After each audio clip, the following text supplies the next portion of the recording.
अस्सलाम वालेकुम everyone, welcome back to another video of first year computer science. आज की वीडियो में हम लोग चैप्टर नंबर 1 का topic software debugging and testing काफ़ी डिटेल में कवर करेंगे। इस वीडियो के नीचे मैंने डिस्क्रिप्शन बॉक्स में टाइम स्टैम्प्स भी डाल दिए हैं, तो आप स्पेसिफिक टाइम पे जाके अगर आपको कोई भी एक टॉपिक इनमें से पढ़ना है, टेस्टिंग की टाइप्स में से या टेस्टिंग या डिबगिंग, तो आप उस स्पेसिफिक टाइम पे जाके वो वाला टॉपिक पढ़ सकते हैं। So let's start. ओके जी, तो सॉफ्टवेयर डिबगिंग एंड टेस्टिंग में सबसे पहले हम लोग डिबगिंग देखेंगे। अच्छा, अब डिबगिंग क्या होता है? डिबगिंग एक ऐसा प्रोसेस होगा जिसमें हम लोग सबसे पहले एरर्स को फाइंड करेंगे या बग्स को फाइंड करेंगे। बग्स और एरर एक ही चीज़ होती है। इनको फाइंड करके उसके बाद इनको फिक्स किया जाएगा, यानी इनको रिमूव भी किया जाएगा। तो डिबगिंग हमारे पास एक ऐसा प्रोसेस हो गया जिसमें हम लोग एरर्स को फाइंड करेंगे और उसको फिक्स करेंगे।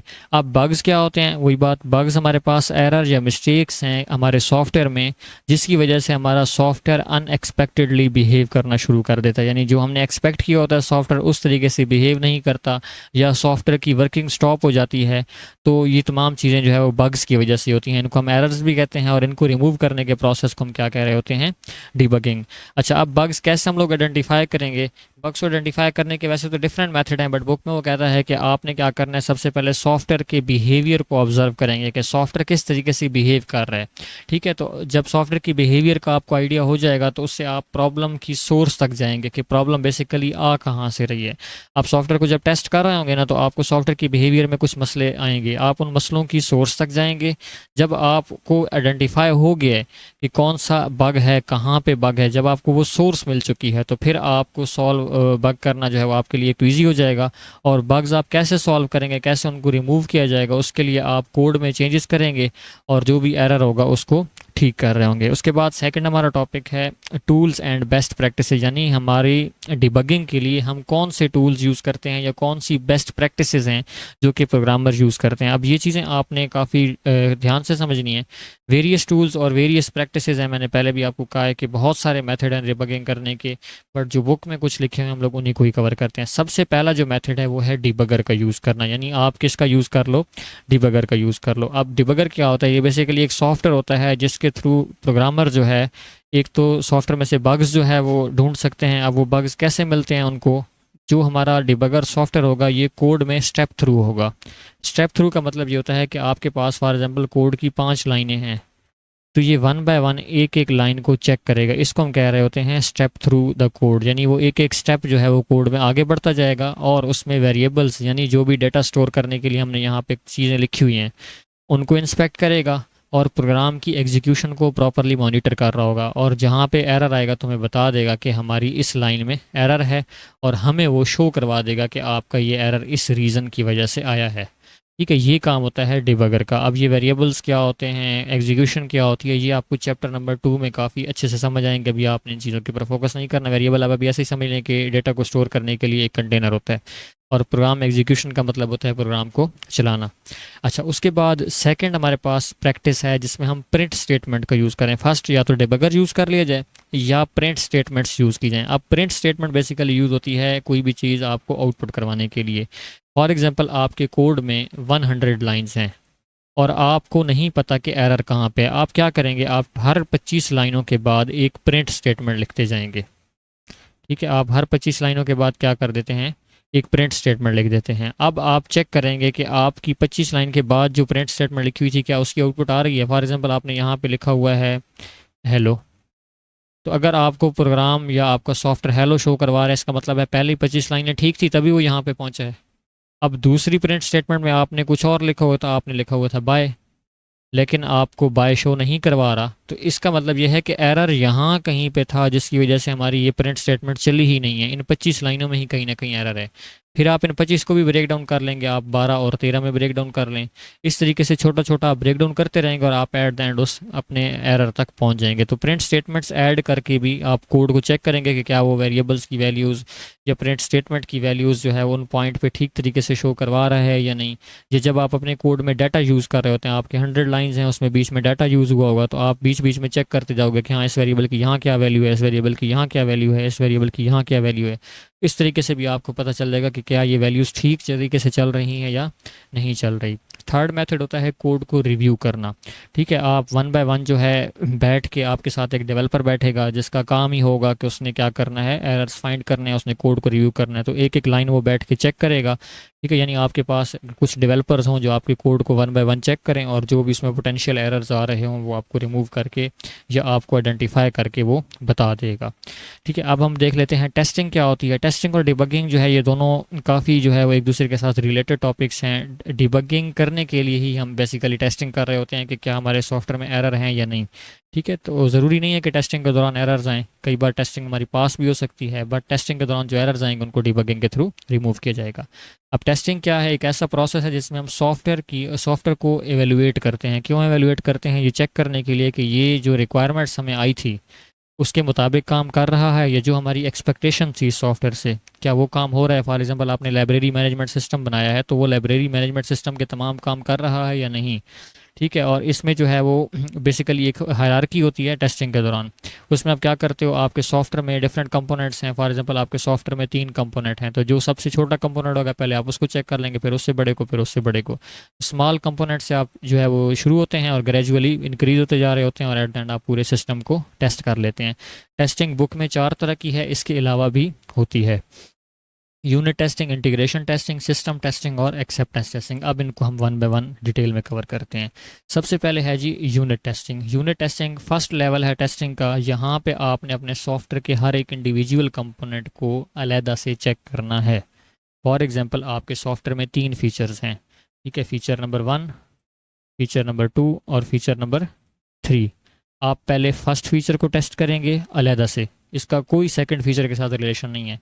फिर सेकंड फीचर को टेस्ट करेंगे, फिर थर्ड फीचर को। फीचर क्या होते हैं, फॉर एग्जांपल लाइब्रेरी में लॉगिन का पहला फीचर है, दूसरा फीचर जो है वो बुक बारो करने का है, और थर्ड फीचर जो है वो नोटिफिकेशन का है।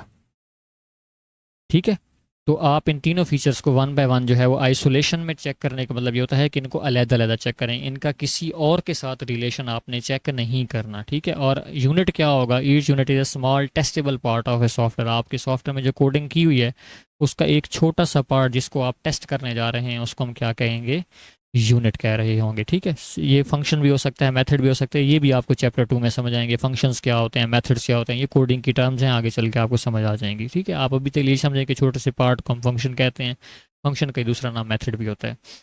अच्छा, अब यूनिट टेस्टिंग का प्राइमरी गोल ये होता है कि हर एक कंपोनेंट जो हमने डिज़ाइन किया था और जो हमने एक्सपेक्ट किया था उसके मुताबिक काम कर रहा हो। आपके सॉफ्टवेयर में 4 कंपोनेंट हैं, तो चारों के चारों कंपोनेंट जो हैं वो हमारी एक्सपेक्टेशंस और हमारे डिज़ाइन के मुताबिक काम कर रहे हों। इसमें याद रखिएगा हम आइसोलेशन में टेस्टिंग कर रहे हैं, हर कंपोनेंट अलग-अलग चेक हो रहा है। सेकंड टाइप है इंटीग्रेशन टेस्टिंग। अब फर्स्ट टेस्टिंग हमने क्या किया था, हमने एक एक टॉपिक जो है एक एक कंपोनेंट अलग-अलग टेस्ट किया था। अब हम इनको आपस में जोड़ के इन दोनों का इंटरेक्शन करवा के तब चेक करेंगे। फॉर एग्जांपल आपका पहला फीचर और दूसरा फीचर, ये दोनों क्या मिल के ठीक काम कर रहे हैं या नहीं।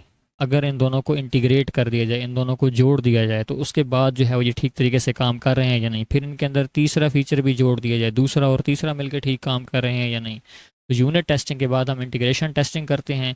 ये इस चीज़ को एवेलुएट करता है कि डिफरेंट कंपोनेंट्स के बीच जो इंटरेक्शन है वो ठीक तरीके से हो रहा हो। नंबर 1 से नंबर 2 तक का जो डेटा फ्लो हो रहा है या नंबर 2 से जो नंबर 3 तक का डेटा फ्लो हो रहा है उसमें कोई मसला मसाइल तो नहीं आ रहा। इंटीग्रेशन टेस्टिंग हमें ये इंश्योर करवाएगी कि ये तमाम कंपोनेंट्स एक दूसरे के साथ मिल के जो है वो ठीक तरीके से काम कर रहे हों। ठीक है, इसमें फिर डिफरेंट टाइप के एरर आते हैं। ज़्यादातर आपने इसी के ऊपर फोकस करना है कि डेटा फ्लो जो है मॉड्यूल्स के बीच, डिफरेंट कंपोनेंट्स के बीच जो डेटा फ्लो हो रहा है वो ठीक तरीके से हो रहा है या नहीं हो रहा। अच्छा, नेक्स्ट हमारे पास टाइप है सिस्टम टेस्टिंग। अब सिस्टम टेस्टिंग में हमने क्या किया, अगर आपके सिस्टम में 4 फीचर थे, 1, 2, 3 और 4, आप चारों के चारों इकट्ठे करके पूरे के पूरे सॉफ्टवेयर को इकट्ठा टेस्ट करेंगे। ये हायर लेवल ऑफ टेस्टिंग होगी जहाँ पे हम किसका टेस्ट करेंगे, इंटायर सिस्टम या इंटायर सॉफ्टवेयर सिस्टम का टेस्ट करेंगे इकट्ठा। और इसमें जो है वो आपने सॉफ्टवेयर को एक कंप्लीट एंटिटी की तरह जो है वो ट्रीट करना है। एंटिटी क्या होता है, एंटिटी आप ऐसे समझें कि एक प्रोडक्ट की तरह इसको जो है वो डील करना है। एंटिटी वैसे डेटाबेस की टर्म है, आपने इसको अभी के लिए यही समझना है कि सॉफ्टवेयर एक प्रोडक्ट है और प्रोडक्ट को हम एंटिटी कहते हैं। कोई भी ठोस चीज़ जो कि हमारे पास फिजिकल फॉर्म में हो या हमारे पास ऐसी टेंजेबल फॉर्म में हो। ठीक है, and tester evaluate it's overall functionality. अब पूरे सॉफ्टवेयर को ये ओवरऑल फंक्शनैलिटी को भी टेस्ट करेंगे, उसकी परफॉर्मेंस को चेक करेंगे, उसकी सिक्योरिटी को चेक करेंगे, ठीक है, और जो जो हमारी रिक्वायरमेंट्स थी उनके साथ उसकी कंप्लायंस चेक करेंगे कि क्या वो उसके मुताबिक जो हमारी एक्सपेक्टेशन है उसके मुताबिक सॉफ्टवेयर चल रहा है या नहीं। तो इसमें हमने क्या करना है, पूरे के पूरे सॉफ्टवेयर को कंप्लीट टेस्ट करना है। लास्ट हमारे पास होगा एक्सेप्टेंस टेस्टिंग। अब याद रखिएगा जो भी हम सॉफ्टवेयर बना रहे हैं, ठीक है, जिसमें 3-4 फीचर हैं, असल में तो वो हमने किसी न किसी यूज़र के लिए बनाया है। अब क्या आपका यूज़र इस सॉफ्टवेयर को एक्सेप्ट कर रहा है या नहीं, ठीक है। तो हम इसके थ्रू इसमें क्या करेंगे, एक्सेप्टेंस टेस्टिंग में हम डिटरमाइन करेंगे, हम ये चेक करेंगे कि क्या हमारा सॉफ्टवेयर रेडी है रिलीज़ करने के लिए।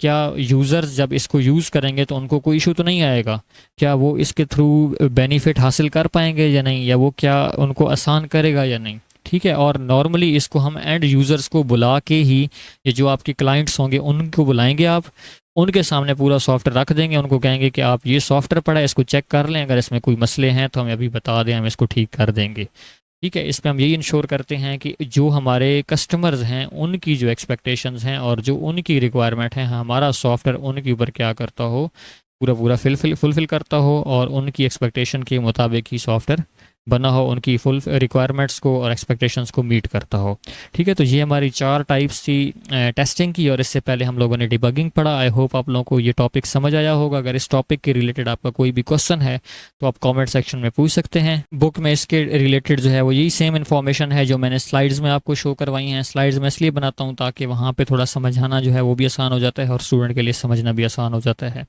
ठीक है। सो आई होप आप लोगों को ये टॉपिक समझ आया होगा। इंशाल्लाह नेक्स्ट वीडियो में हम लोग सॉफ्टवेयर डेवलपमेंट टूल्स को डिटेल में डिस्कस करेंगे, और ये जितने भी टूल्स हैं ये आप लोगों को मैं प्रैक्टिकली दिखाऊंगा भी सही, ठीक है, कि ये असल में दिखते कैसे हैं, कहाँ कहाँ पे इनका यूज़ होता है। जैसे आगे सोर्स कोड रिपोजिटरीज आ रही हैं, गिटहब, बिटबकेट, इनका भी मैं यूज़ आपको बेसिक यूज़ करके मैं दिखाऊंगा ताकि आपको ये अच्छे तरीके से समझ आ सके। आज की वीडियो के रिलेटेड अगर आपका कोई भी क्वेश्चन हो तो कमेंट सेक्शन में पूछ सकते हैं।